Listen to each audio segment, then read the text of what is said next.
ये गरीब, यतीम, बेवा, मजलूम उन लोगों का पैसा है, ये ज़कात खरात का पैसा है।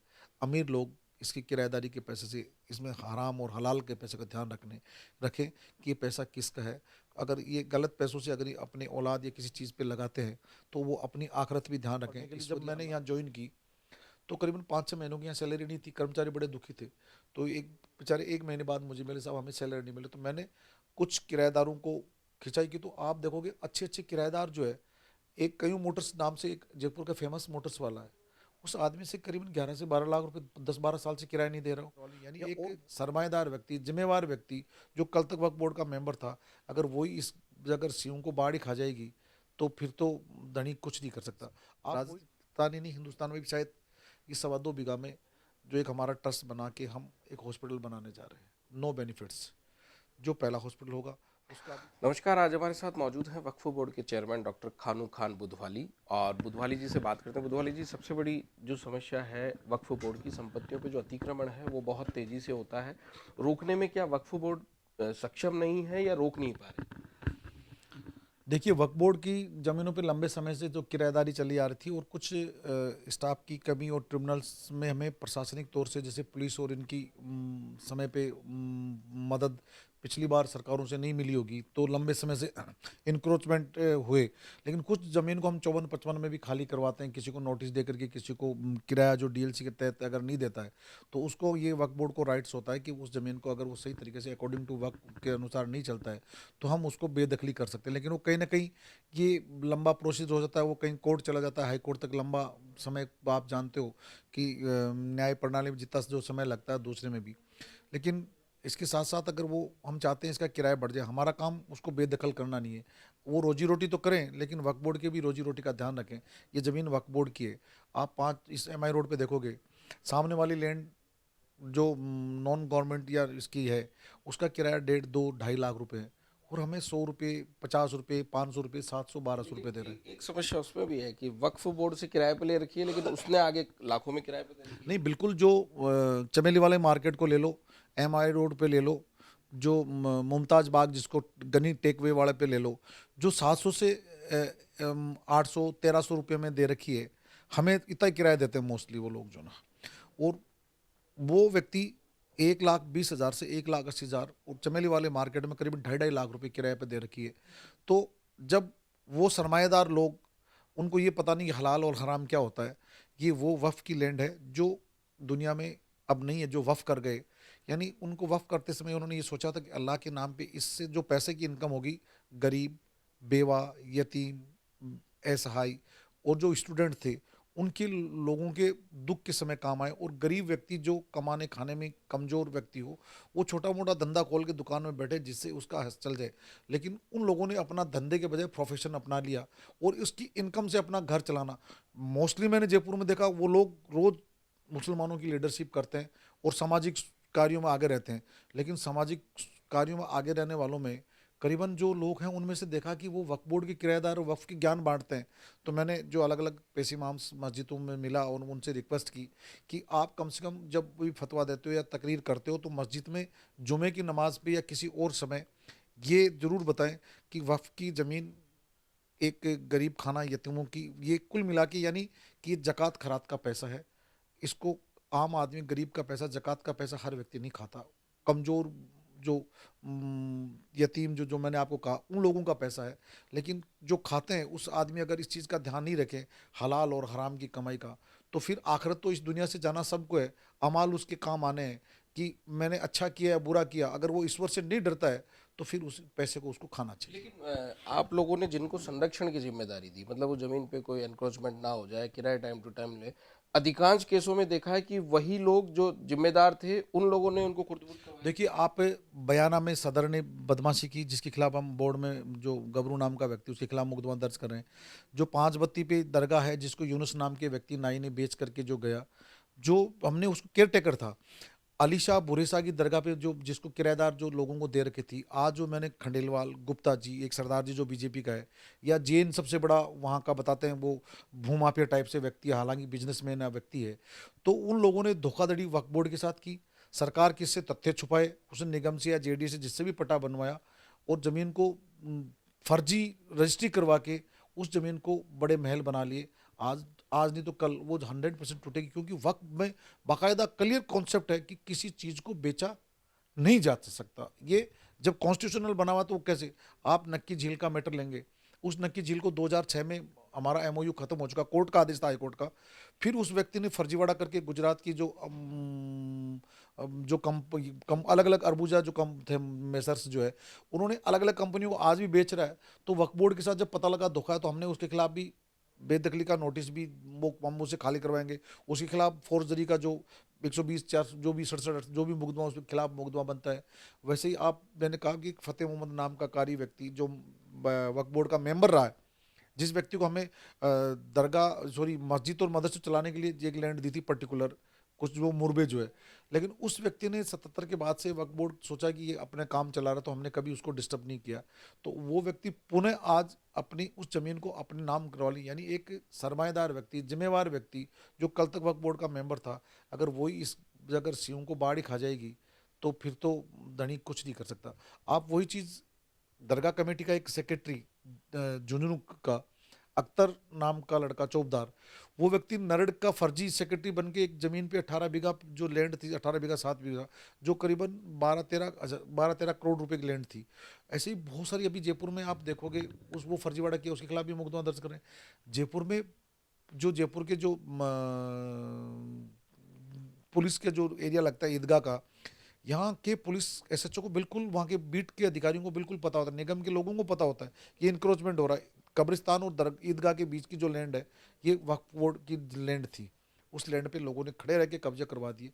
वक्फ बोर्ड को बाद में पता लगा, जब तक क्योंकि रात को ये कच्चे मकानात वगैरह करके ईंट भाटे करके, लेकिन पुलिस वालों को पता होता है, पुलिस वालों ने 100% उसमें कहीं ना कहीं जो भी घाल घपेल की है, हम उनके खिलाफ भी अगर शिकायत होगी तो मैं करूँगा। क्योंकि वक्फ बोर्ड को सम्मान्य अशोक गहलोत जी मुख्यमंत्री है, इन्होंने मुझे जो आज इस वक्फ बोर्ड की सुरक्षा के लिए, वक्फ बोर्ड के डेवलपमेंट के लिए, वो चाहते हैं इससे एक अच्छा जो एक कॉमर्शियल सिस्टम निकले, जिससे वक्फ बोर्ड के डेवलपमेंट के लिए इस पैसे का यूटिलाइज हो, जिससे सरकार पे भी वजन नहीं पड़े, और मुस्लिम जो इदारे जो अकलियत के लोग हैं उनकी मदद हो सके। इसलिए सम्मानीय अशोक गहलोत जी ने जो पहले मदद की पिछले बजट जो गवर्नमेंट थी, लेकिन शेखावत साहब कभी भी इस 5 साल के शासन में इस भारतीय जनता पार्टी ने इस वक्फ बोर्ड को, जो राजस्थान सरकार का पार्ट है लेकिन उसका नाम मुस्लिम होने के कारण से, उन्होंने एक पैसा का भी पैसे नहीं दिए। मदद उन्होंने नहीं की, किराया आपके पास आ नहीं रहा, तो फिर इनकी तनख्वाह का क्या देखिए, जो पिछला जो 5 साल जाते जाते, जैसे अब बजट में हमें कुछ पैसा मिलेगा, किराया तो लिमिटेशन आता है, अंशदान होता है कुछ, उससे तो हम ना तो इनको पूरी सैलरी भी नहीं दे पाते। करीबन 15 से 20 लाख रुपए का, 18 से 20 लाख रुपए समथिंग महीने का खर्चा होता है हमारा, सैलरी जो दो अदर एक्सपेंडिचर वकीलों का सारा जो खर्चा होता है। तो वो पैसा या तो किराया और अंशदान के अलावा हमें सरकार से मदद मिलती है। उस मदद में जो सरकार, जो हमारी कांग्रेस की, जो इस बीजेपी गवर्नमेंट से जो पहले सरकार थी, वो पैसे जाती जाती सेंक्शन कर गई, वो पैसे हमें मिल गए। लेकिन 5 साल में उस पैसे से अब तक तो काम चल गया, लेकिन जो 5 साल का गैप था, उस गैप को यहाँ भरने के लिए जब मैंने यहाँ ज्वाइन की, तो करीबन 5-6 महीनों की यहाँ सैलरी नहीं थी, कर्मचारी बड़े दुखी थे। तो एक बेचारे 1 महीने बाद मुझे मिले, साहब हमें सैलरी नहीं मिले। तो मैंने कुछ किराएदारों को खिंचाई की, तो आप देखोगे अच्छे अच्छे किराएदार जो है, एक कयूं मोटर्स नाम से एक जयपुर का फेमस मोटर्स वाला है, उस आदमी से करीबन 11 से 12 लाख रुपए 10-12 साल से किराया नहीं दे रहा हूँ। या और बहुत सारे किराएदार जो लोग हैं अच्छे अच्छे, जिसका जैसे इनका नाम लिया, वैसे और बहुत सारे मैंने टाइम दे रखा, अगर नहीं देंगे तो मैं मीडिया में बाकायदा, बैंकिंग वाले जो नाम देते हैं एक इश्तिहार के रूप में, बाकायदा मैंने तय कर रखा है कि वक्फ बोर्ड के पैसे आने चाहिए। कुछ पैसे मेरे पास आए, कुछ जो कमेटियां थी, क्योंकि कमेटियों पर भी किसी न किसी मेहरबान होते हैं, तो कमेटी वाले भी, वक्फ बोर्ड का एक बोर्ड होता है, बोर्ड के द्वारा ये सारा डिलीवर होती है। तो कहीं ना किसी का कोई मेहरबानी होती है, तो कुछ बोर्ड कमेटियों की गलतफहमी हो जाती है। जो अच्छी इनकम होती है, हमें तो जो इनकम होती है उसका 100 रुपये में से 7 रुपये मिलते हैं। 7 रुपये में से हम वक्फ बोर्ड भी चलाते हैं सिस्टम, और 1 रुपया हमें दिल्ली सेंट्रल वक्फ बोर्ड को देना कंपलसरी होता है थ्रू आउट इंडिया में। ये सेंट्रल वक्फ बोर्ड का ये नियम है।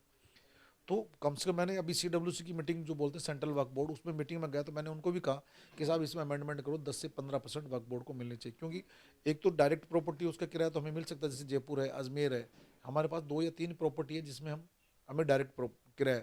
बाकी तो किराएदारी हमें जो कमेटियों के मुतवली या जो कमेटियां बनी हुई उन्हीं पे आधारित रहना पड़ता है, और उनकी बड़ी अजीबोगरीब तानाशाही। लेकिन अब मैंने ये तय कर दिया जिस कमेटी में कि अब जो भी मुतवली, जो भी कमेटी के जिम्मेदारान लोग हैं, उनको जो भी खर्चा करना होगा, जो परमिशन लेनी होगी, डेवलपमेंट करना होगा, हॉस्पिटल से लेके कोई स्कूल से लेके, अगर पेन कॉपी भी, तो उसको ऑनलाइन ये तय करना होगा कि मैं कितना पैसा खर्च कर रहा हूँ, कितना मेरे बैंक में है, कब मेरी मीटिंग हुई, सब उसको सारा सिस्टम ऑनलाइन करना होगा। और तभी वो व्यक्ति इस हमारे साथ चल पाएगा। बुधवाली साहब, ये बात तो हो गई सारी वक्फ की संपत्तियां, उन पर चल रहे विवाद, ये वाला एक बड़ा सवाल कि इस तालीम या इलाज को लेकर भी वक्फ बोर्ड की कोई जिम्मेदारी है कि कुछ कर रहा है वक्फ बोर्ड? देखिए, जब मैं यहाँ तो बड़ी इस वक्त बोर्ड की हालात बहुत ज़्यादा ख़राब थे, क्योंकि सम्मानीय मुख्यमंत्री महोदय ने मुझे बनाया, मैंने ज्वाइन किया, और ज्वाइन करने के बाद मैंने देखा तो इसकी दर्जर हालात को मैंने सुधारने के लिए इसके रंग रोगन टिप जो कली जो पेंट होना चाहिए, एक ऑफिस की तरह ये चलना चाहिए। फिर नीचे मैंने देखा इस हॉल में कचरा भरा हुआ था पूरा ऊपर से नीचे तक। मैंने कहा इस हॉल का यूटिलाइज हम एक कोचिंग इंस्टीट्यूट में कर सकते हैं। मैंने मेरे साथ की जो एक मेंबर है डॉक्टर जेदी, उसने कहा कि, और मेरी भी इच्छा थी, हमारे मेम्बरान की भी इच्छा थी, एमएलए साहब वो जो जितने भी सारे 9 मेंबर, कि इसमें एक अच्छा कोचिंग इंस्टीट्यूट चल सकता है। तो मैंने कहा साहब मैं इसकी रग रोगन करके तैयार, और जिसमें करीबन 80 चेयर हमने लगा दी, पोडियम वगैरह रेडी है। तो ये फरवरी लास्ट तक हम इस वक्त बोर्ड की कोचिंग को हम शुरू कर देंगे। जैसे इसमें अभी हम आईएएस और या फिर आरएस की कोचिंग नहीं कर रहे हैं, इसके बी और सी क्लास की, जैसे एसआई, एसएससी, पटवारी, कांस्टेबल्स, यानी बी और सी कैटेगरी की सारी कोचिंग यहाँ कर। जैसे कुछ कोचिंग मेरे पास नहीं होगी, तो जैसे मैं कुछ राजपूत सभा भवन में भेजने की कोशिश करूँगा, जो इस बात करके एक मैंने जो रिट वाली एग्जाम की, जैसे मैं यहाँ ज़्यादा स्टूडेंटों को नहीं कर पाऊंगा, तो गोपालपुरम मेरे मित्र हैं यूनिवर्सिटी के पुराने साथी, उसके बाद अभी बहुत अच्छा इंस्टीट्यूट चल रहा है, करीबन 10-11 हज़ार स्टूडेंट। तो उन्होंने कहा कि सर मैं अकलियत के लोगों को एक टोकन मनी के रूप में मैं आपको दे दूंगा। जैसे जोधपुर के लिए मैंने कहा कि बहुत अच्छा गहलोत जो इंस्टीट्यूट चल रहा है। तो ये चीज़ें मेरे रिलेशन, जैसे सीएलसी वालों का, जैसे आप देखोगे एजुकेशन का मामला है, कम्पिटिटिव टाइम से जब किसी समाज के दूसरे मज़हब या किसी समाज के व्यक्ति के खड़ा होने के लिए आपको उसके बराबर तालीम लाना जरूरी होगा। तो सीएलसी वालों से सरवण जी से मेरी बात हुई, तो सरवण जी मेरे मित्र हैं, तो उन्होंने कहा कि मैं मुस्लिम लड़के और लड़कियों को 100 समथिंग जो पीएटी पीएमटी के लिए तैयारी होती है, उनको करीबन 1.5 से 2 लाख वो फीस लेते हैं। उन्होंने कहा कि मैं इन बच्चों को फ्री ऑफ कॉस्ट, मैं इन बच्चों को तालीम दूंगा।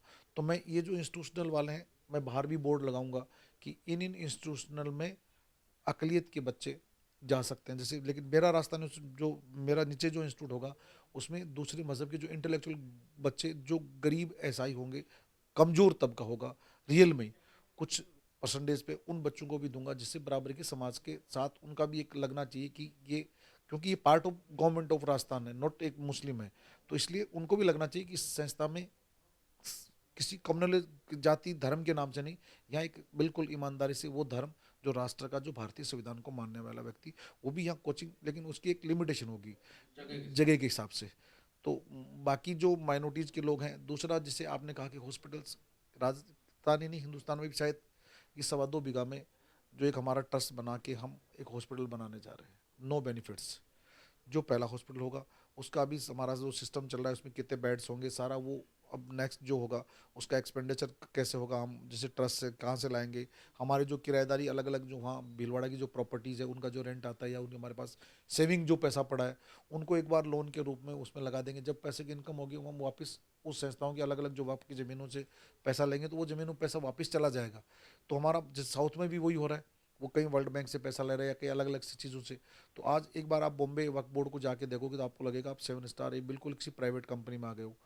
तो तेलंगाना, तमिलनाडु, चेन्नई, केरला, यहाँ की आप जो वक्फ की देखोगे, तो वो लोगों की इनकम इतनी है कि करोड़ों करोड़ों रुपए में है। और आप दिल्ली के वक्फ बोर्ड को भी देख लो, आप हरियाणा के वक्फ बोर्ड की जो इंजीनियरिंग कॉलेज चल रही है, शायद हिंदुस्तान की तो बेस्ट टॉप 10 में से आती है वो, जो वक्फ बोर्ड चला रहा है। लेकिन वहाँ सबसे बड़ा फ़ायदा क्या है शेखव साहब, कि वो लोग डायरेक्ट प्रॉपर्टी का रेंट किराया उन्हीं के पास है, वहाँ कमेटियाँ नहीं है।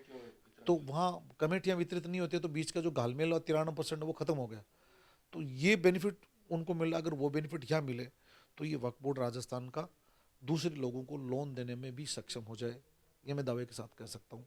अगर हमें बेनिफिट्स और नई डीएलसी लागू हो जाए, तो ये वक्फ बोर्ड इस अकलियत यानी दूसरे सूबे के जो गरीब जो बच्चे जो हैं, या जो यतीम लड़कियां हैं, बेवा है, उनकी जो उनकी मदद जैसे किस तरह से करनी है, ये वक्फ बोर्ड इतना कैपेबल है, जिसमें हिंदुस्तान के जो 3 जो संपत्तियां हैं, रेलवे, आर्मी और उसके बाद वक्फ बोर्ड आता है। लेकिन वहाँ इंक्रोचमेंट नहीं है, यहाँ इंक्रोचमेंट बहुत ज़्यादा है, क्योंकि कहीं ना कहीं लोकल बॉडी सबसे ज़्यादा अगर वक्फ बोर्ड को खुर्द बुर्द किया है वो लोकल बॉडी ने किया है। नगर पालिका, नगर परिषद, जो नए ईओज होते हैं, जो या अधिकारी जाता है उसको नॉलेज कुछ होता नहीं है। जैसे आप नागौर का ईओ है या बयाना का ईओ है, हनुमानगढ़ में है, जैसे झुंझुनू में, या फिर वहाँ का सिंघाड़ा का एसडीएम और इसलिए जो प्रशासनिक अधिकारी थे, वहाँ का एक जगदीश नाम का जो पटवारी था, वो तो उसने तो वक्फ बोर्ड की जमीन का एक बनियों को देने के लिए अग्रवाल को उसने पूरी लैंड का टाइटल ही बदल दिया। तो जिससे पुराना हमने किस्सा सुना था कि पटवारी जो कर देता वो बहुत समय लग जाता सुलझाने में, क्योंकि 100% उस पटवारी ने कहीं ना कहीं इसमें घालमेल की होगी, जगदीश पटवारी ने या उसके एसडीएम ईओ उस समय का जो भी उस चेन में शामिल थे। उस वक्फ बोर्ड की ज़मीन को करीबन उस आदमी ने 2,500-3,000 मीटर ज़मीन को खुर्द बुर्द करके वहाँ एक जो बिल्डिंग बनाई, ज़मीन वक्फ बोर्ड की है। क्योंकि गजट तो आज का नहीं बना हुआ है, ये 64-62 का गजट है, सरकारी गजट है, ये तो सरकार का सिस्टम है। लेकिन वक्फ बोर्ड का मतलब दिमाग की लोगों की साइकोलॉजी हो गई कि ये वक्फ बोर्ड एक प्राइवेट या मुस्लिम संस्था होगी। लेकिन जैसे हमने यहाँ खाली करवाने की बात आई तो यहाँ के पुलिस के एक जो ट्रांसपोर्ट इन्हें कह दिया कि साहब इसमें तो खाली कराओगे तो जो स्टाफ प्रशासन पुलिस लोगे तो आपको पैसे जब उन सामान्य जो यहाँ का जो जॉइंट कमिश्नर्स वगैरह जो भी होगा उसको नॉलेज नहीं, क्योंकि ये वक्फ बोर्ड एक होम का पार्ट है, वो भी होम का पार्ट है। अगर सरकार को खाली कराने के लिए सरकार को पैसे देने पड़ेंगे, शायद उस जॉइंट कमिश्नर को, शायद जैन साहब को पता नहीं होगा, कम से कम उनको कॉन्स्टिट्यूशन पढ़ना चाहिए, जिससे ये पता लगे कि सरकारी संपत्तियों को जब कोर्ट का आदेश होता है तो वो सरकार ही खाली करवाती है, प्रशासन। लेकिन प्राइवेट नहीं है, प्राइवेट को जरूर फोर्स लेते हो तो उसमें आपका एक पर्टिकुलर मुआवजा होता है, देना पड़ता है। लेकिन हमें कुछ समस्या होगी समाधान, सम्माननीय अशोक गहलोत जी जिस तरह का जो कॉपरेट और जिस तरह की बार बार यहाँ हमारे जैसे इस बजट में के लिए भी व्यवस्था के लिए या फिर जो समस्या होती है या प्रशासनिक समस्या आती है कोई भी होती है तो मुख्यमंत्री महोदय हमारी मदद में हमेशा तैयार रहते हैं। और ये वक्फ बोर्ड एक नया आयाम जरूर पैदा करेगा। लेकिन इतना सा ज़रूर है कि आपके चैनल के थ्रू वो लोग इस चीज़ का ध्यान रखें, ये गरीब, यतीम, बेवा, मजलूम उन लोगों का पैसा है, ये ज़कात खरात का पैसा है। अमीर लोग इसकी किराएदारी के पैसे से, इसमें हराम और हलाल के पैसे का ध्यान रखें कि ये पैसा किसका है। अगर ये गलत पैसों से अगर ये अपने औलाद या किसी चीज़ पे लगाते हैं तो वो अपनी आखिरत भी ध्यान रखें, ईश्वरीय अल्लाह के घर उनको जाना है। जब जो वक्फ करने वाला इंसान इस दुनिया में नहीं रहा तो जो अब जो किराया खर्चा निकाल के इसको बेनिफिट ले रहा है वो व्यक्ति की भी गारंटी नहीं, 1 मिनट की मेरी भी गारंटी कि मैं कल हूँ, आज हूँ या नहीं रहूँगा। लेकिन जब वो लोग इस तरह की सोचेंगे तो शायद ऊपर वाला ज़रूर उनको ईश्वरीय अल्लाह सद्बुद्धि देगा। तो शायद आपके चैनल के थ्रू, आपके सिस्टम के थ्रू कहीं ना कहीं इस में हमारी मदद ज़रूर होगी। क्योंकि मोस्टली जो मीडिया के साथी लोग हैं इस वक्त बोर्ड को बिल्कुल, मैंने आने के बाद देखा जो अभी बार बार जो जिक्र होता है तो मीडिया ने सबसे ज़्यादा अगर बचाव और बचाया है तो इस मीडिया ने इस वक्त बोर्ड की हिफाजत की। ये थे वक्फ बोर्ड के चेयरमैन खानुखा बुधवाली। और जो नवाचार ये पहली बार कर रहे हैं कि प्रदेश भर के जितने भी टॉप कोचिंग संस्थान हैं उनसे इन्होंने टाई अप किया है और बच्चों को एक मात्र टोकन मनी मात्र में वहाँ पढ़ाने के लिए ये व्यवस्था वक्फ बोर्ड कर रहा है। क्योंकि वक्फ बोर्ड केवल उन संपत्तियों के संरक्षण के साथ साथ तालीम का भी ध्यान रख रहा है और एक जो बड़ा अस्पताल भीलवाड़ा में तैयार करने जा रहा है उसकी पहल भी इन लोगों ने शुरुआत की है। नमस्कार।